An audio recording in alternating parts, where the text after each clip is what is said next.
All right, we back with part 3, Kevin Nash, NoKayFabin.com. I want to know your thoughts on the Benoit tragedy. And do you think he should be forgotten the way he's been? I really don't think that he has. There's so many, like, I was at an autograph signing a couple weeks ago, and it was like the first set of WCW dolls that came out. There were those horrible ones that vibrated. Yeah, I remember. But there were only 8 guys that got made. It was Yeah. me and Scott, Sting, Lex, Sullivan, Benoit, and maybe the Steiners. But I know that Benoit was one of the dolls that was made in that original set of 8. And I just, you know, I don't think that you can judge a person's body of work by an incident that there's been no answers, you know. I mean, there's no answers. I feel bad that I didn't get a chance to really know Chris as well as I should have, because I spent a lot of time in the same companies with him. Was he intense? Yeah. Was he a great wrestler? Absolutely. And did what happened, was it probably one of the most tragic things in our history, in the history of our industry? Absolutely. But like I said, you know, you can never condone, you know, anyone taking anyone's life. You just can't. You can't do it. But at the same token, I always go back to that. As bullshit as it sounds, you know, walk a fucking mile in my shoes before you fucking judge me. And I couldn't even imagine that 48 hours that guy spent in his fucking brain. I can't either, man. When you look at that and you say to yourself, fuck, man, he tried himself, was judge and jury and executioner. Period. Yeah. He did all those things. That's true. He judged himself, and he deemed that what he needed to do was he needed to die. So obviously Chris felt it wasn't the right thing to do. So how it got there, I don't know. Nobody will ever fucking know. And I don't think that it's like Pete Rose. I mean, it's such a horrible comparison. But Pete Rose as a baseball player should be in the Hall of Fame. Pete Rose as a manager that bet against the game should not be. But there's a complete distinction between those two periods of that person's life. There was Chris Benoit, who did his body of work before that incident, and then there's a tragedy that happened with Chris Benoit that goes forward. Chris Benoit was not a professional wrestler when he wasn't in his gear when these things happened. He was in his home, it was his life, and it was tragic, but I don't think you can take away what he accomplished as a professional athlete. I agree. How did you feel when you first got into the elite group to hold both belts? Kind of numbing, because, you know, at that point there was so few. It was like, you know, Hogan, Savage.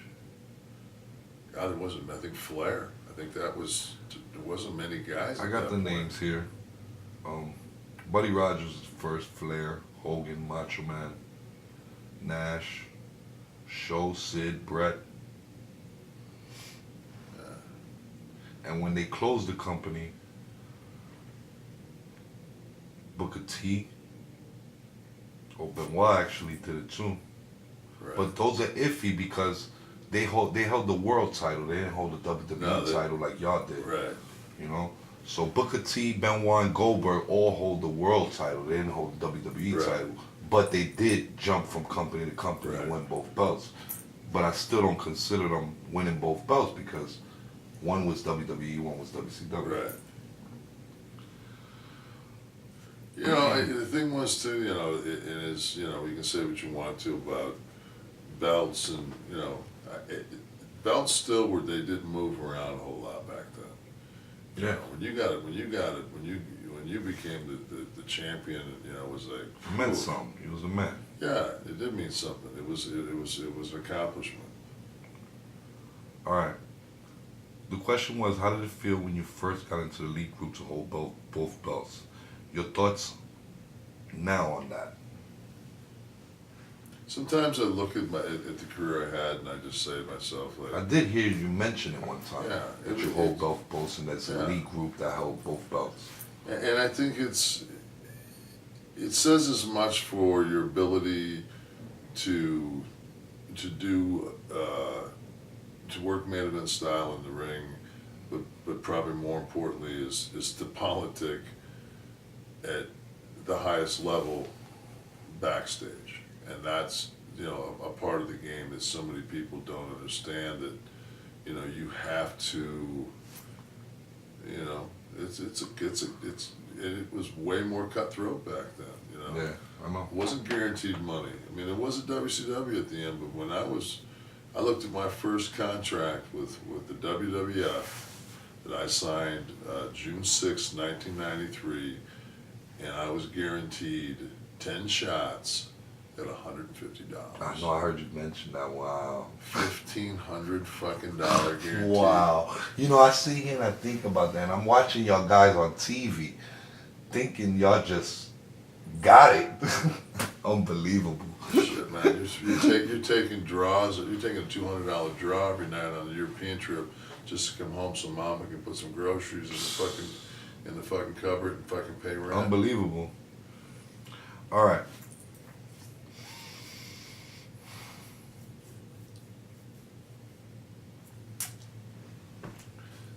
The WCW belt is a lot older than the WWE belt. All right, in my opinion, I think the WCW belt is more prestigious than the WWE, but for some reason, every wrestler that I know that have won both belts appreciates the WWE belt more, when the WCW belt is actually more prestigious. Yeah. Okay. It's been around. What belt is more prestigious to you? What meant more to you? Well, I mean, because it was, to me, you know, it was always the WWF/WWE was, you know, you were a Yankee, you were the elite, you were. That's what I don't understand, when this belt is old and more prestigious. I guess because Vince was the first one to basically take the product and make it global. So the other belt, though it has more prestige as far as longevity, it feels more of a regional belt.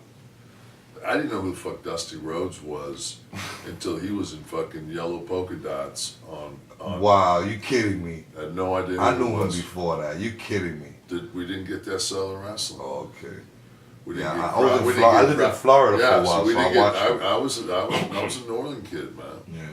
You know, so I didn't, you know. I mean, you know, I just, and it's weird. It's just weird. All right.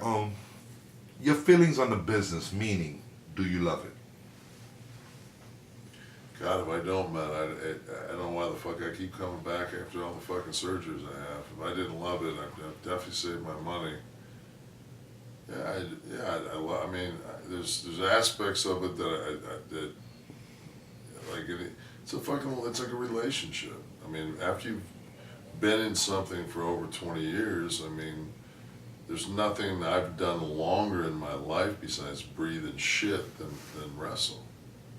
You know, I did it longer than I played ball now. It's, you know, it's almost as long as my relationship with my wife. It's, you know, it's one of the things that I've done, and it's not an easy thing to do, and it doesn't get easier with age. It's not like fucking bass fishing.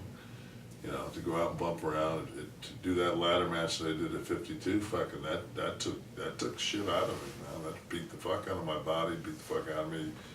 You know, I had a concussion. That thing fucked me. That match fucked me up. But at the same, you know, they kind of painted me in a corner, and I was like, I wasn't gonna fucking be a bitch, you know.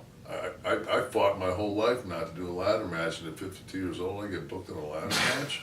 You're either telling me fuck you, hit the bricks, or checking to see if I still got cojones. If that's what the fucking deal is, I'll take the bump off the ladder and go through the fucking table, because I can only die once.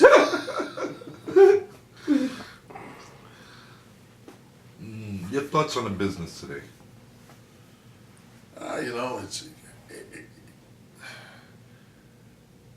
everybody just wants to figure out, you know, how do we fix it, and I find myself fucking watching TV and it goes to commercial break or something else, and I'm fucking rambling through fucking the guide, and all next thing you know, I'm watching fucking, you know, Pineapple Express on fucking HBO, and I'm like, what the fuck was I watching 3 minutes ago? It's funny because your answers just lead to the next question. All right, the question was your thoughts on the business today. The next question, what would it take in your opinion to spice it up? Tell you one of the things you would have to do is, I mean, and it's, I mean, you can't go to fucking 3-minute and 45-second commercial breaks. You know, that opening segment that they do that's so fucking long, Yeah. it's like you're going in like a 4-minute break. I don't give a fuck who you are. Unless it's a fucking 3 Victoria's Secret bras for 4 minutes, I ain't watching no commercial. It's a new push-up bra, I might hang in there. Kelly. She has her days.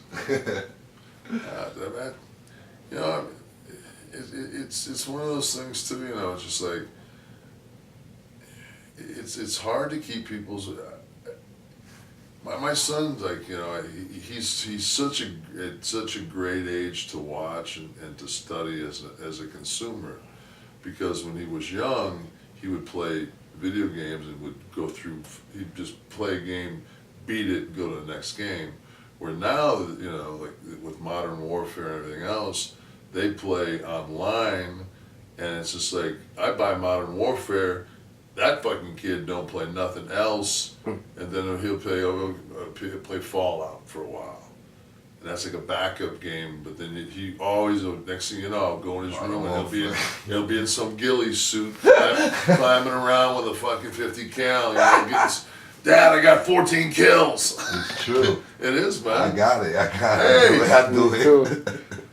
And you know what, man? This is another thing too. You know, my wife will knock on the door. She'll be like, "You guys have been playing for 5 hours." We'll look at each other like. So you play? Oh yeah. Get out of here. What, Modern Warfare? Play. I'll play. Yeah, I play. I played. Cool. I haven't played. Just let. Is that your phone? Oh. Is it cool? Yeah. Yeah, I play. I'll play, but it's just like I've gotten to the point now where I just, between fucking taking 2 hours to get out of bed, that kind of kills my gaming time. Yeah. And then he's got a girlfriend, and, you know, so, and plus they're so proficient at it. You know, like unless you know, fuck, they're playing 2-3 hours a day. You see them so good, you be like, oh, I don't And wanna they just play roll this their shit. eyes at you like, what the. Really? You fucking you got killed with a throwing knife? Like, yeah, I got killed with a throwing knife. Fuck, sorry.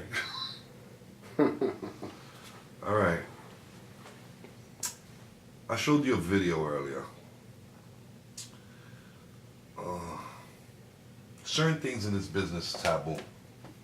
And in my opinion, I think certain things that the wrestling industry says are taboo, in my opinion, I feel it's what the fans want to see. One of the things I mean is filming in the back when y'all getting ready for a match or whatever. Why is it taboo to film, take pictures or anything in the locker room area? The things that have driven me fucking completely insane the production of our television show, of our universe. I'll just say the wrestling universe is. It's one of the few things that is a scripted show, and it finds itself trying to explain to you why there's a camera present. There's a camera present because it's a TV show, and if there's not a camera, then you've got fucking snow on your fucking screen. Quit trying to fuck. But there's creative ways of doing it, like they do, like when the Office first came out. I thought that was the way to go, where you could go to a guy in the locker room, talk to him, and then catch something over the corner of his shoulder, or fucking shoot that steady shot of the interview thing in the back, and then go and cut, you're out. And the fucking, like Jeremy Boras says, good job, guys. And all of a sudden now you pick up on a crane camera, here comes two guys walking in. Now it's natural. It's off. You remember the Gary Sandling show? No. Do you remember that show? No. Gary Sandling did a show, and when it was the Gary Sandling show, which was like the Johnny Carson show or the Jay Leno show, it had a fucking distinct look to it. But when it went to commercial break, it just was shot like a TV show. And everything changed. But it had a feeling of you were backstage on the Tonight Show or when, and that's what people, like, how many times have you fucking sat there and they go to, we'll be right back, we'll go to commercial break, and you see those two motherfuckers lean up and they're laughing and they're talking.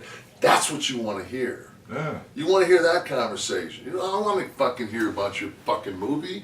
I can read that in USA Today. That's what you want, and that's what's missing is that. You just have to creatively find a way to make all the nuances. I mean, if somebody was just to fucking shoot the fucking ritual of one guy walking into the locker room and walking around and shaking everybody's hand that he just saw 19 hours ago. That whole, hey, how you doing, hey brother, how you doing? It's real life, it is. It's like this, it's this ritual, like culturalistic, crazy fucking world that nobody fucking, And basically it's the same as a normal, any everyday life. Yeah. To me, it's just like, why is it that Raw's getting beat by pawn shop wars and cable ratings on occasion? I watch pawn shop wars. It's like, it's cool. It's different. It's different. But in storage, that storage shit's kind of cool. They open it up. It's just. I watch it. You know what I mean? And it's just like, because they're doing that. They're opening that fucking back door and letting you see what the fuck. And we're still not letting them come all the way in. We've already deemed it sports entertainment. It is what it is. Yet we just can't let it be. Just let it fucking become organic. Let it just be what it is.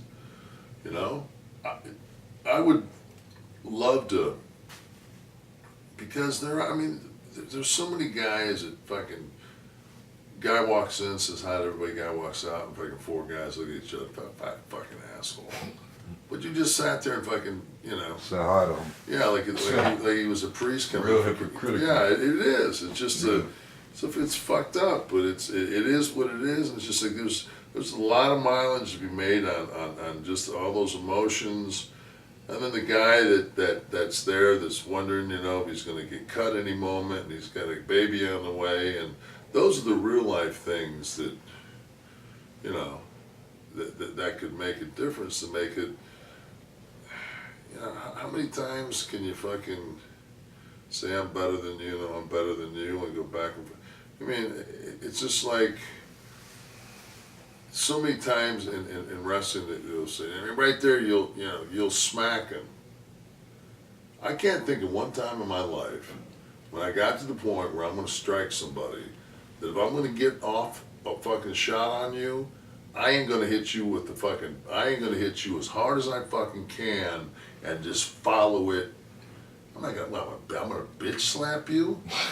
Who the fuck does that? What is this fucking, you don't smack a dude. I've done it before. I've smacked bitches too. I smacked the dude at the gas station a couple of months ago, running his mouth. What are you gonna do? Just walk over and just went, pow, this, because you ain't gonna do nothing. You fucking bitch. I look right in your eyes, I'm walking over, you're about to piss. But, it's just like, we gotta. All right, again, I want to ask you, because I don't know, I just need, I don't understand it. It's just, why is it taboo to film in the locker? Because they've made it that. I mean, it's just, it's what used to be kayfabe when a mark walked in the room. Everybody's, you said kayfabe because that person wasn't smart and you didn't want to expose the business. We in a totally different time now. Absolutely. Like it used to be fucking, when I broke in, the fucking boys were in the locker room and the marks from the crowd. Now the fucking marks are in the locker room. The marks are in they're writing it. Marks are everywhere. Yeah. Do you agree with Conan? With what I let you hear earlier? Yeah, Conan's always been cutting edge. Conan knows. Conan. Obviously it's stagnated right now. Would some kind of form or fashion of exploring that avenue? What's the worst case scenario? It's not like the WWE has any real fucking competition in the wrestling world. What do we fucking call that? I mean, I actually like the TNA when they do that fucking grainy fucking, whether it's a 7mm or 35 with the camera angles change. They shoot like that fucking, but they always have to make like two guys are talking and they gotta fucking go through the crack of the door to get these. Oh yeah. I know. Fuck that. I'm wondering, what are you talking about? You know what I mean? I mean, yeah. It's happening. Let it happen, and if you want it to have a different feel, that makes it look fake. Yeah, that's what it does. Because it's like, and you see these guys in like acting like if they be in secret, like it looks so fake, man. And that's what I said. Just let it be what it is. Let it be organic. If you want to shoot it differently because you're showing people that this is now the world that's going on backstage, then let that go ahead and transpire. But don't like I said, don't tell me that. How many fucking times have they went back to the old security camera in the locker room? Really? A bunch of fucking grown men fucking stripping down naked on a daily basis and you got cameras in the locker room? I think that's against the fucking law. Yeah, but that's different. You ain't gonna be getting niggas while they in their fucking undies, Yeah, but I'm saying though, that's why you just bring in a crew and shoot it. What was that football show that was on ESPN? Remember that? It was out for 1 year. And the NFL said, if you don't fucking get rid of the show, fucking, you ain't gonna have football. It was that like a gay tight end, and I know what you're talking about. I don't remember that. It was like 1st and 10, or it wasn't 1st and 10 because that was the one I ran for. It was Playmakers. It's a show called The Playmakers. I don't know if it's on fucking Hulu, Hoopty, or whatever the fuck, but if you can find a couple episodes of that and watch how they took the two. And what it was the fucking wrestling.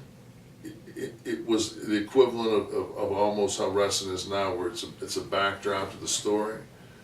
And that's another thing. I don't think there's enough wrestling.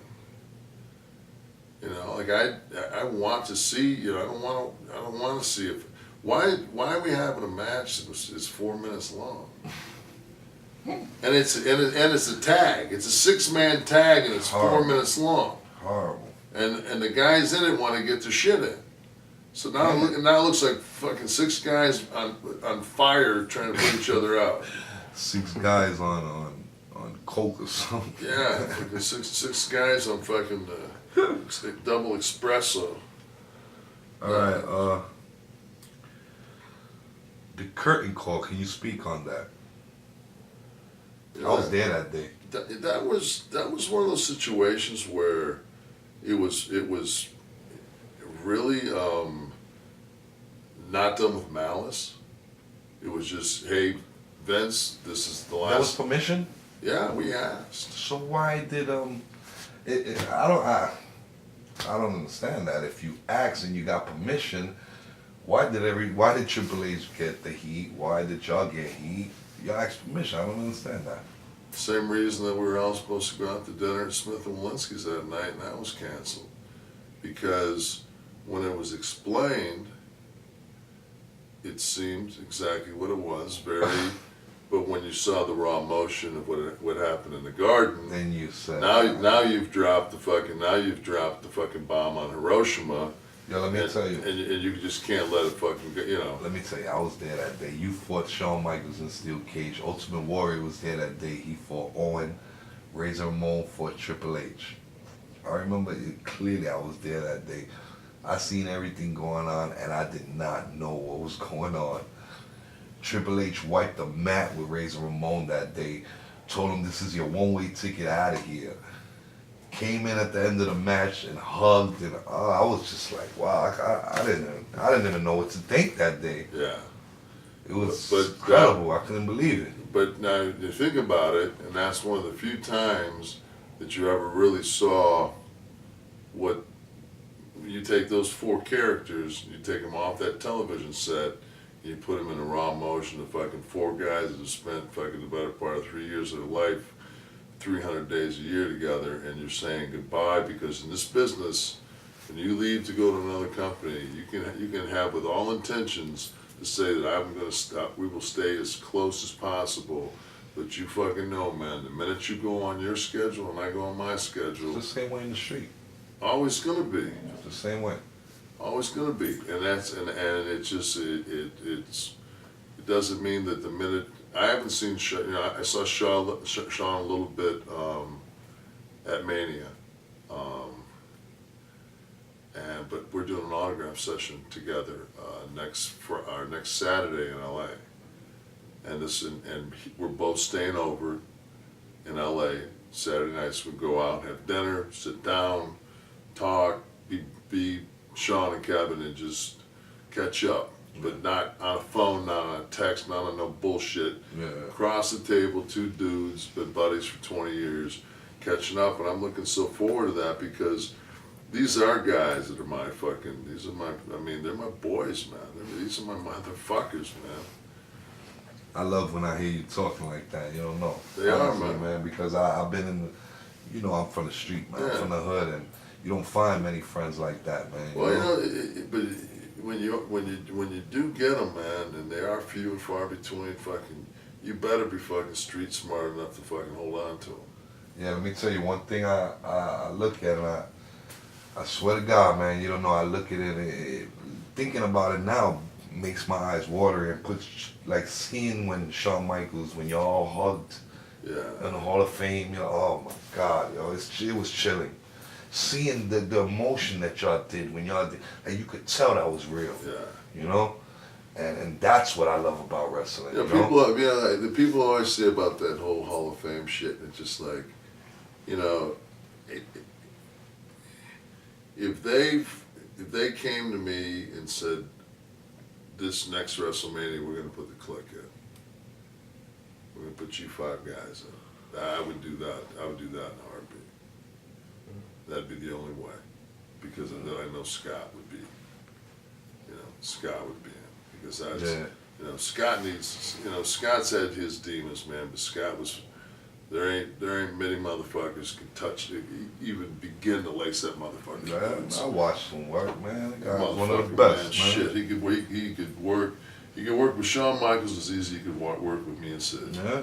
He could work any style. He could punch, kick. Let me tell you he could something. fucking I watched Scott Hall ever since he was in the AWA with tag team with Kurt Hennig. They had the tag team He titles. was great then. I watched him ever since back He's then. always been solid. Let me Kurt tell was, you when Kurt was a huge influence to those guys. when he came as Razor Ramon to WWE, I didn't even know that was Scott Hall from back in the AWA because of the way he did his hair. He switched it all up. He went black and I read it one day and I was like, oh, that's Scott Hall. I couldn't believe it. And he committed to being that character, and he was so good at it. You know, it's like, you know, they brought Bernard back, and they were going to go with that he was Tensei or whatever the name is, and then the crowd fucking, you know, started yelling Bernard, Bernard, Bernard, and they immediately, well, yes, of course, everyone knows it's Bernard, but he went to the Orient, and it's just like, well, then don't repackage a motherfucker. You're gonna let the crowd fucking determine, you know. Only the smarts know that. Yeah. It's like, quit letting the fucking, quit letting the smarts fucking run the show. Them motherfuckers are gonna come back and watch it every fucking week. Here's the number one phrase out of a smart mark. You know what? That was the worst pay-per-view I've ever seen. I'm never gonna buy another one till next month.